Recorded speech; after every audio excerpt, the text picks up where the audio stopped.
Hey there, I'm Katie Cat, and this is our weekly Astro Tarot for June 30th through July 7th. I'm going to go ahead and let you know I have spent the last 15 minutes trying to figure out what the source is of this shard of light that's going across my video right now. I have closed every curtain aside from the one behind me, and it's still there, so there's just some interesting lighting going on, perhaps asking us to view things in a different way and decide what exactly we want to get attached to. Now, as far as this week's Astro Tarot goes, we have 7 cards on the table, and there's some interesting, sequences that are showing up, or patterns. Of those 7 cards, 3 of the cards are of the numeral 9, which has a quality of completion that's being brought to the table this week. We also only have 1 major arcana, which out of the 78 card deck, there are 22 major arcanas. Whenever they show up, they are speaking to some kind of life lesson that we are being encouraged or invited to work with. Now, our opening card for this week is the Page of Pentacles. So we see a person standing on a hill looking at a pentacle. And the Page of Pentacles is talking about someone who is in a place of examination of the parts. It is associated with the Virgo energy because it has that ability to assimilate information and to separate the coarse from the fine. So we're looking at our values and looking at what is essential for us to focus on and what we want to hold on to versus what we want to let go of. Consider that the Virgo energy is in all of our charts. We each have the 12 zodiac signs in our natal chart, regardless of whether or not we have a planet in that sign.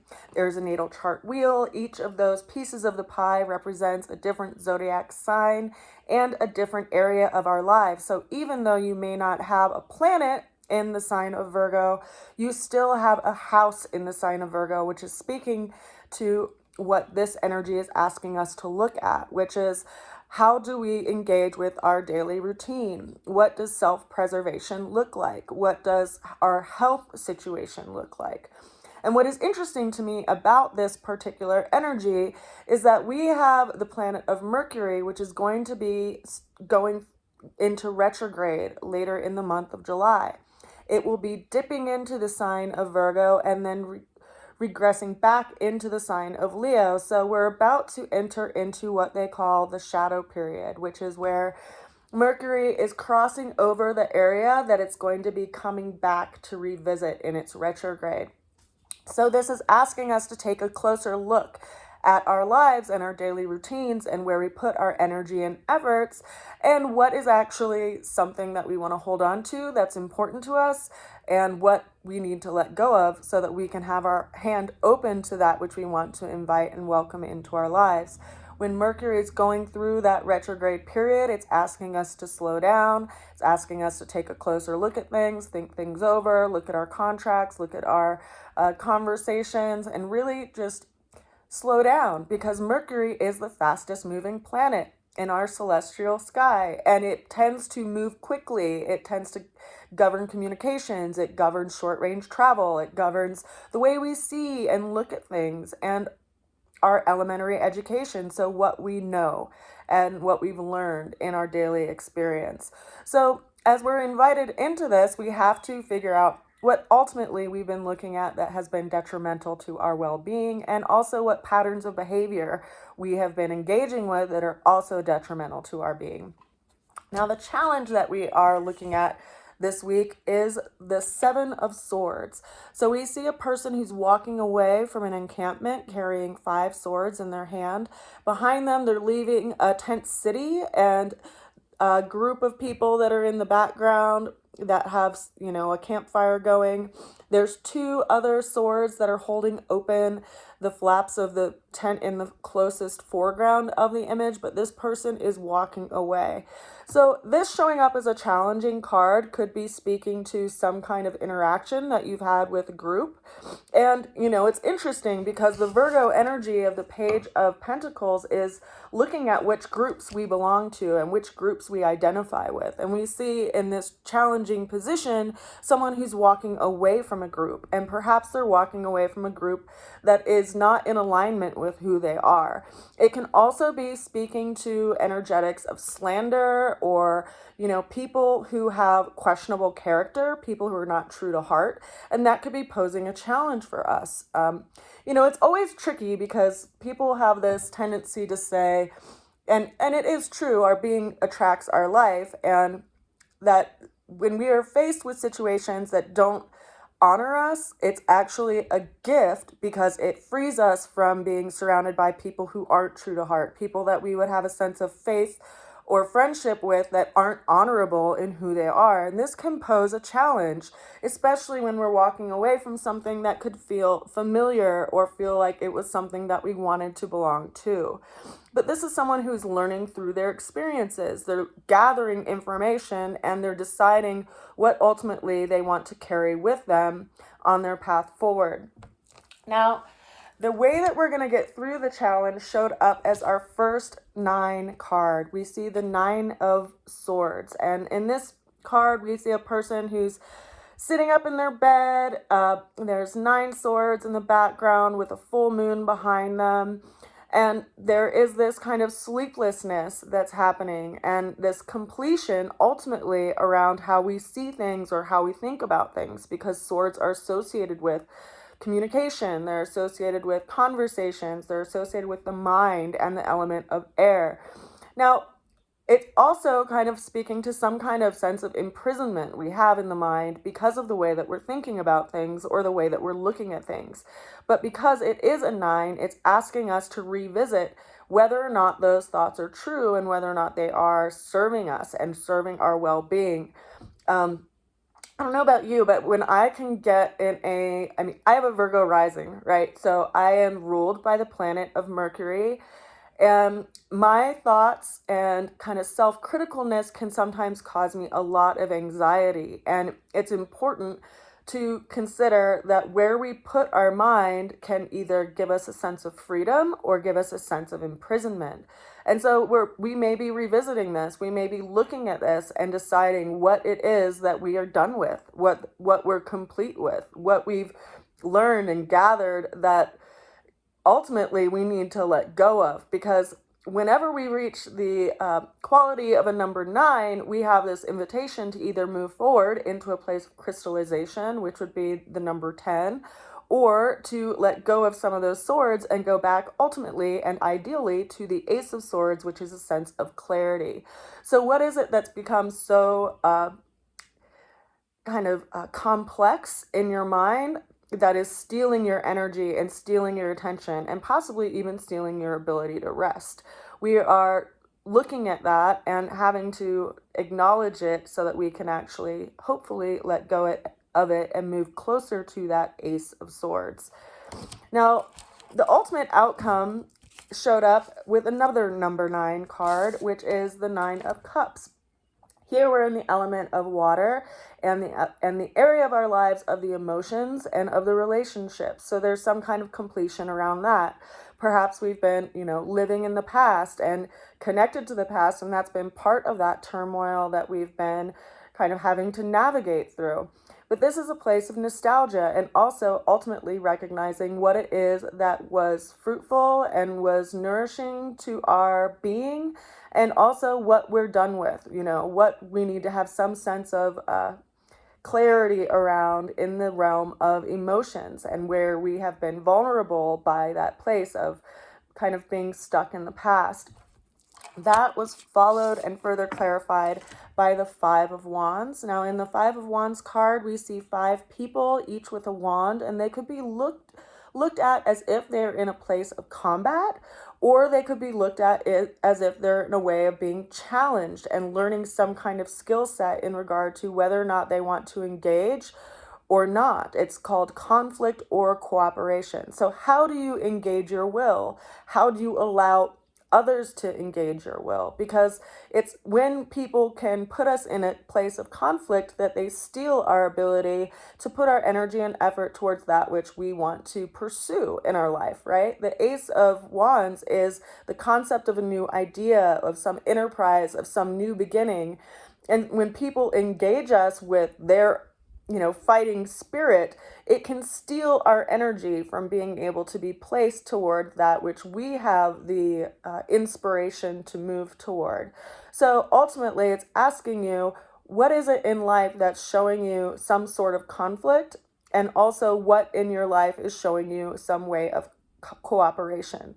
If you follow Abraham Hicks and the inspiration of Abraham Hicks, she'll remind you that when life shows you a no, you just say, thank you, I appreciate seeing that. I'm going to redirect my attention rather than getting identified with it and getting engaged with it, because it's when we get engaged with it, it steals some of our most precious resource, which is that resource of time. So how do you want to engage, and who do you want to engage with? Hopefully, you're engaging with a community that's cooperative, that is supportive, and if not, then you're learning some kind of skill set in how you want to engage in a different way.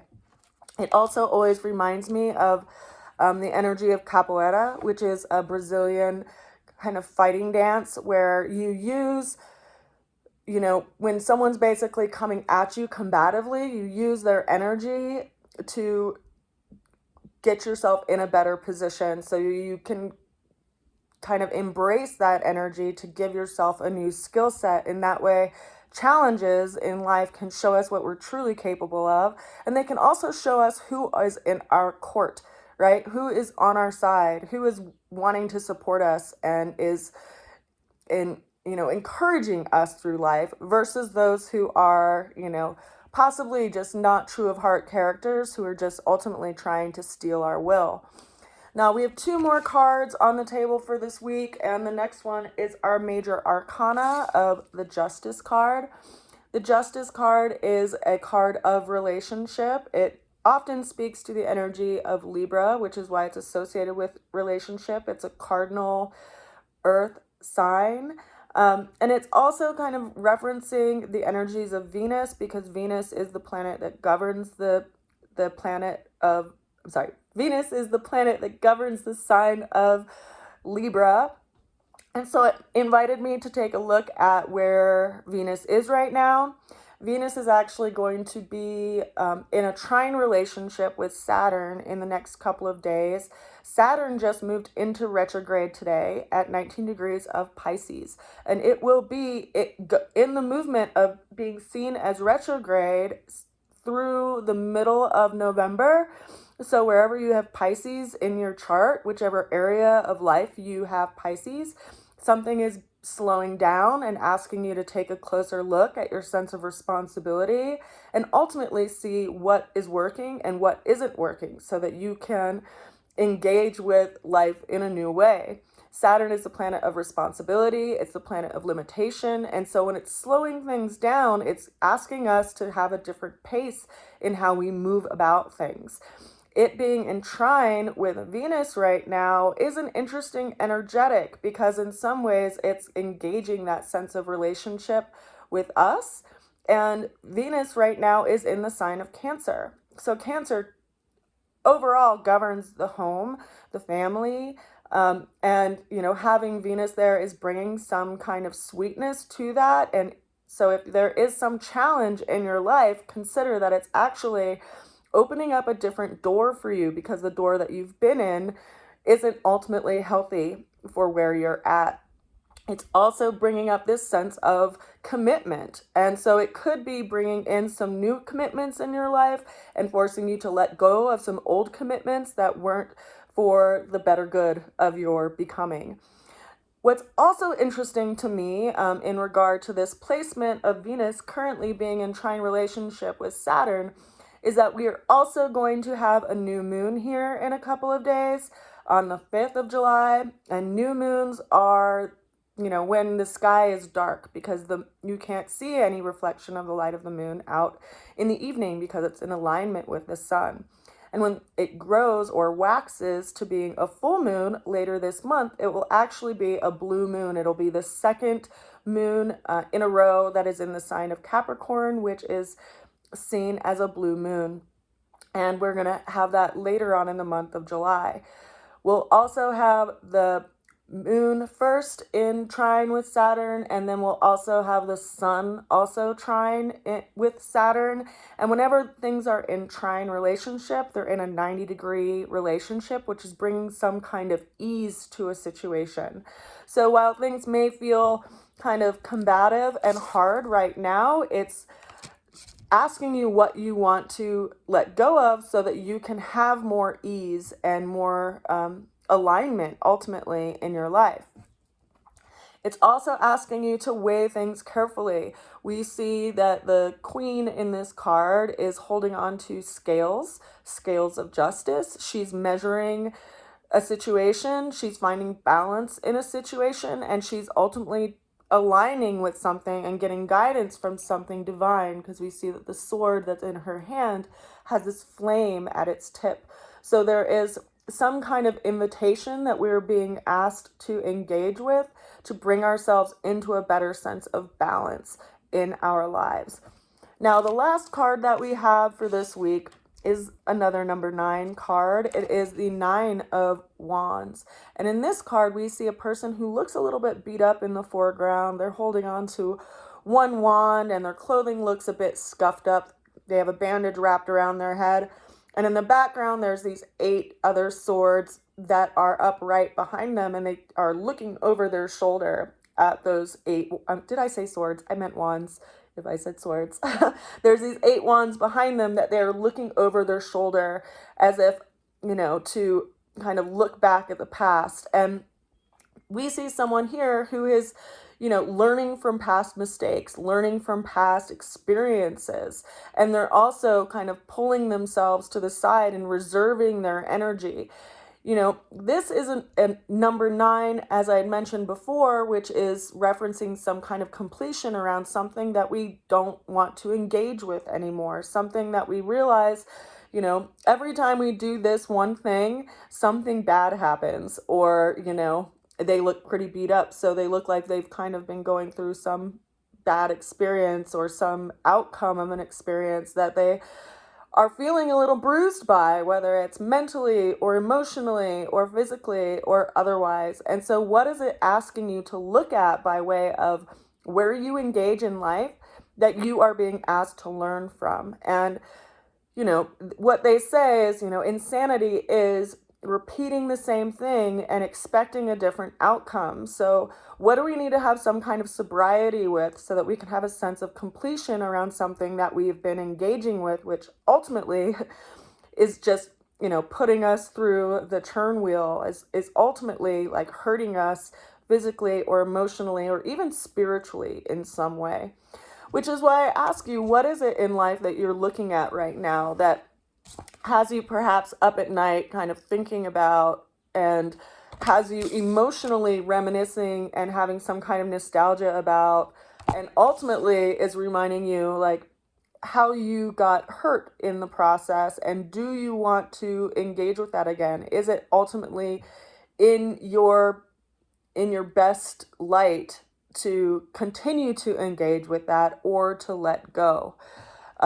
With there being one major arcana on the table for this week, I encourage you to look at where you can bring balance into your life. If you, for instance, feel that you've had a lot of attention in your mind, use your other tools, bring yourself into your body. And I say that because we have, out of the 3 9s, we have the 9 of Swords, we have the 9 of Cups, and we have the 9 of Wands. And the 1 9 that is missing here on the table for this week is the 9 of Pentacles. And the 9 of Pentacles is about having some kind of rest, having some kind of separation and removal from the outside world so that you can tend to yourself and complete some kind of project.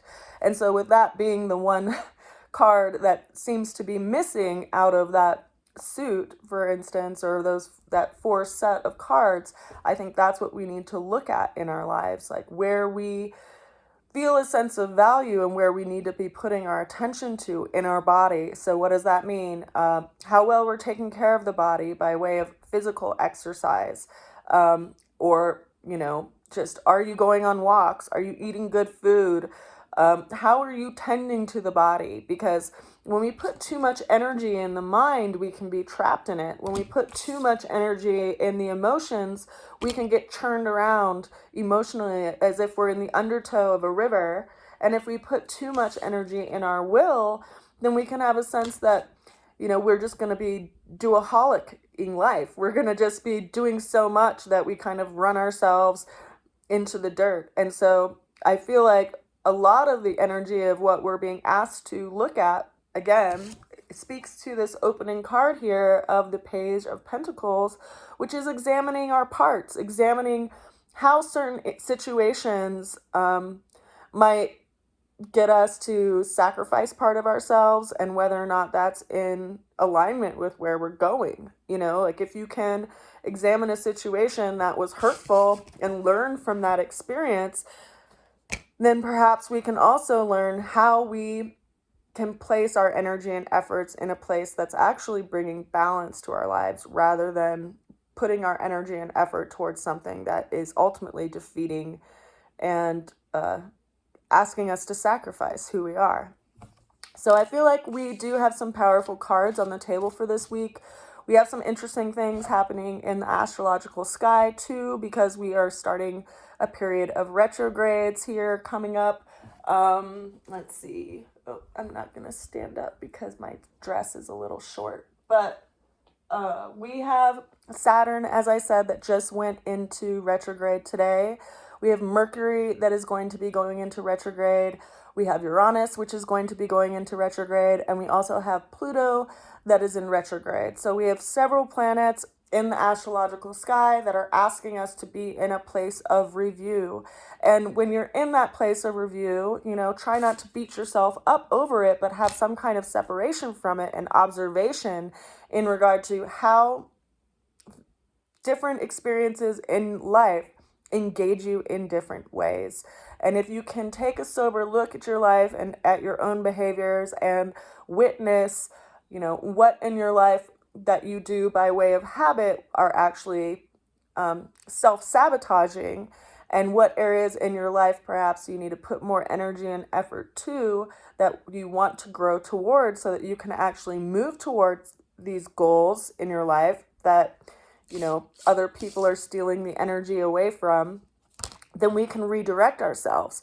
We have some really powerful shifts coming up in the sign of Uranus here in a couple of weeks. We have Mars and Uranus are going to be conjunct in Taurus. And if you have any placements in the fixed signs, whether they're Leo or Scorpio or Aquarius, it's going to be triggering that in some way. I like to see the planets as kind of like anchors in the sky, and they are something that engage us in new ways by way of their influence. And so if you are being engaged in a way to tend to something that's really important to you, and the universe is seemingly taking some things out of your life so that you can put your attention toward that, well, then that's what's essential in regard to figuring out where the coarse and the fine is, right? Where there's grit in your life that's causing irritation, and where there is something in your life that brings you some kind of ease and openness and encouragement. I've been personally really listening to the body lately and listening to, where I feel a sense of when it's time to act and when it's time to wait. The mind likes to dissect these things, and it likes to, because I have a Virgo rising, right? I overthink everything. But just some interesting things that have come up for me recently. If you're, someone who's near and dear to me that is kind of questioning how my life search is right now for a place to live. There's people who have reached out to me who have offered me places to stay that I don't know. And I've had some hesitation around that. And that's like a palpable sense of awareness in the body that tells you like, I don't know about this. There's also been times where, I felt a sense of high stress.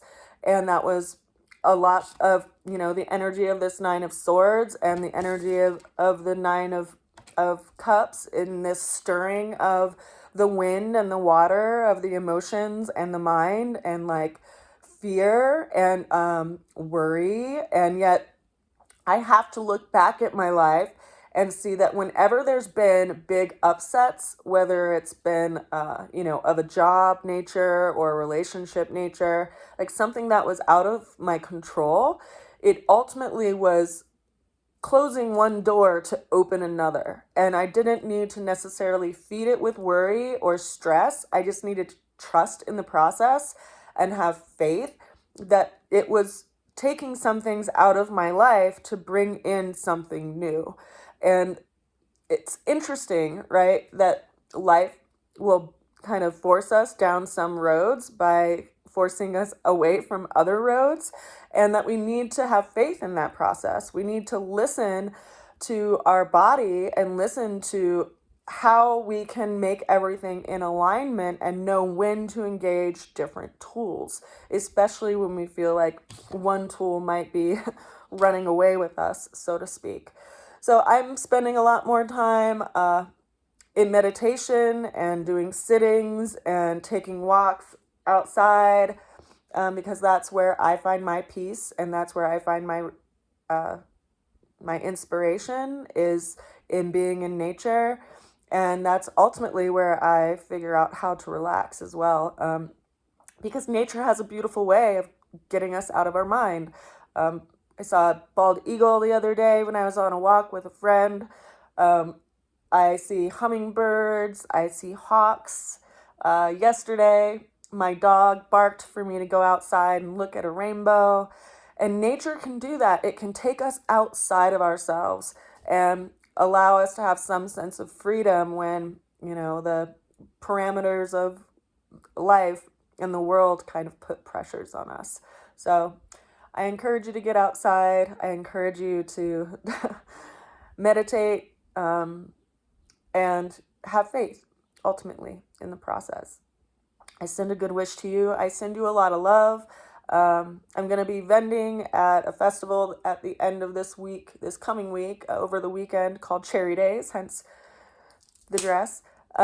Cherry Days is a festival in Paonia from the 4th of July to the 6th of July this coming weekend. So if you're up on the Western Slope and you want to see some of my art or some of my products by way of lotions and wellness products and a few other things that I've been whipping up, then I would love to see you. So come visit me there. I'll see you again next week, and I wish you well. Mwah.